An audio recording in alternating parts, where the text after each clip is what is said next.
dần dần nhận ra ta không còn thân nhau yêu nhau như lúc ngày xưa. Anh thật sự ngu ngốc, bao vì người ấy cũng không sống, nỡ làm người yêu khóc. Thế thì còn xứng đáng yêu không? Anh biết rằng anh sai, nhưng không bao giờ tha thứ. Người nào tổn thương đến trái tim em như anh đã từng như thế. Anh thật lòng xin lỗi, nhưng chẳng thể níu kéo nên thôi.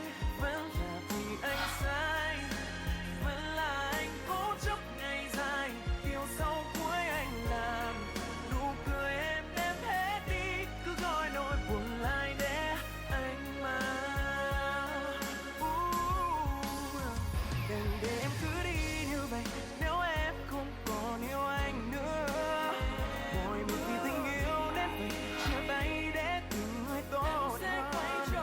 Dần mình anh mới biết anh quá vô tâm, đến ngay cả một người cùng đánh mất. Anh thật sự ngu ngốc, bao vì người ấy cũng không sao nữa, làm người yêu khóc. Thế thì còn xứng đáng yêu không?